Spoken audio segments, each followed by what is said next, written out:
بسم الله الرحمن الرحيم.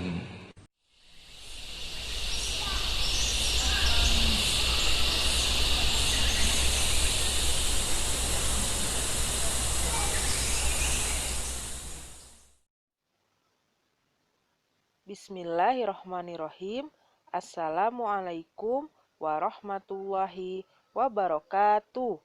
Berjumpa kembali dengan Umu dalam pembelajaran biologi. Apakah sudah siap untuk belajar biologi?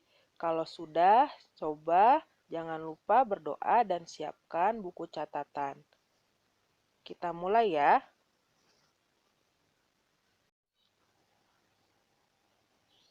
Apakah tanaman hanya tumbuh ke atas? Jawabannya ada dalam materi pertumbuhan dan perkembangan pada tumbuhan. Apa itu pertumbuhan? Pertumbuhan adalah proses perubahan atau pertambahan ukuran yang meliputi volume, massa, tinggi, dan panjang. Pertumbuhan bersifat kuantitatif atau dapat diukur dan tidak dapat kembali. Sedangkan perkembangan adalah proses menuju kedewasaan. Pada tanaman ditandai dengan adanya bunga sebagai alat reproduksi.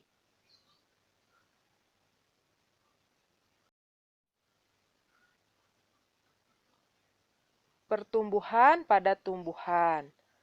Pertumbuhan pada tumbuhan itu merupakan aktivitas dari jaringan meristem. Jaringan meristem terdiri dari promeristem, meristem primer, dan meristem sekunder. Aktivitas promeristem mengakibatkan terjadinya pertumbuhan embrio dan perkecambahan pada biji.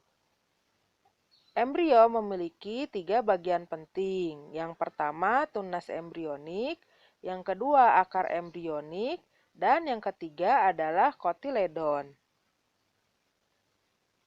Ini adalah struktur dari biji pada tumbuhan.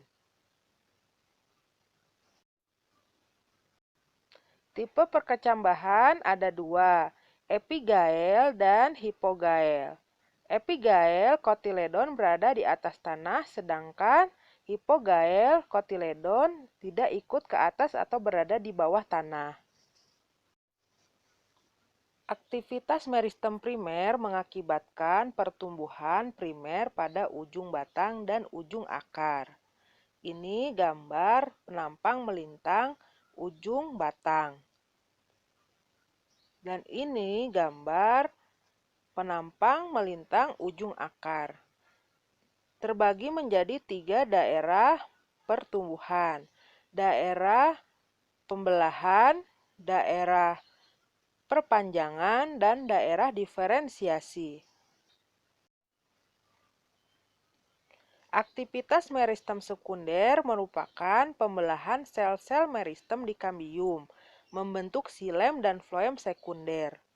Umumnya terjadi pada tumbuhan gimnospermae atau berbiji terbuka dan dikotil atau berkeping 2. Ini gambarnya.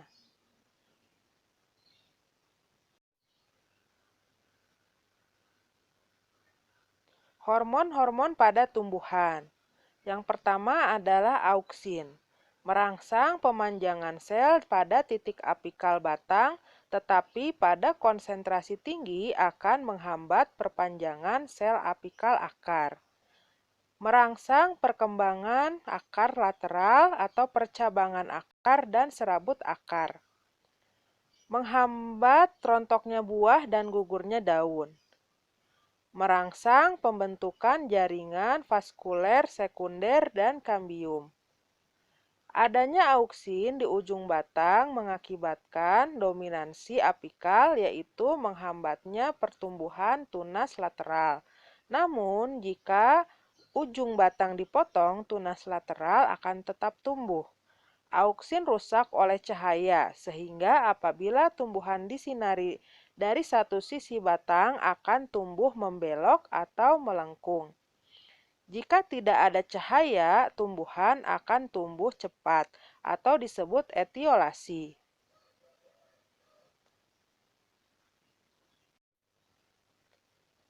Selanjutnya adalah sitokinin. Merangsang pembelahan sel. Menghambat dominansi apikal. Mengatur pembentukan daun dan pucuk. Mengatur pembentukan bunga dan buah.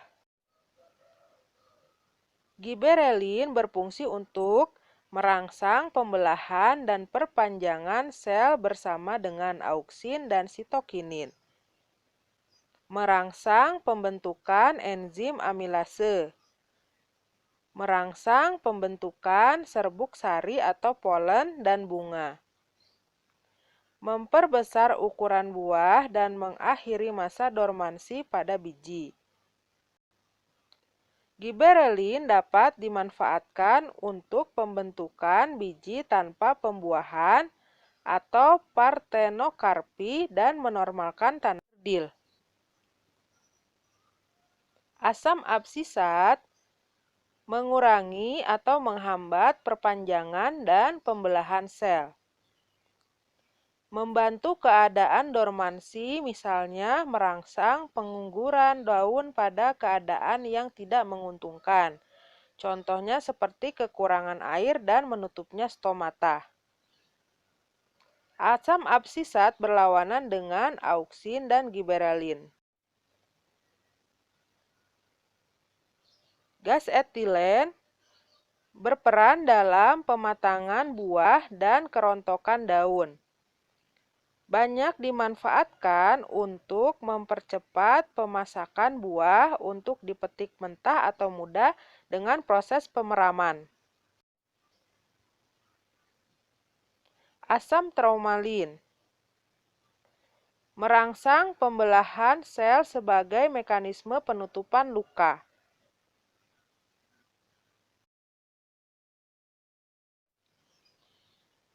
Kalin berfungsi untuk merangsang pertumbuhan organ, dibedakan menjadi rizokalin, kaulokalin, filokalin, dan antokalin. Asam tromalin berfungsi dalam merangsang pembelahan sel sebagai mekanisme penutupan luka. Kita cukupkan pembelajaran kita hari ini. Jangan lupa mengisi feedback yang telah Umu sediakan. Dan untuk pertemuan selanjutnya, insya Allah kita akan membahas tentang metode ilmiah pada penelitian.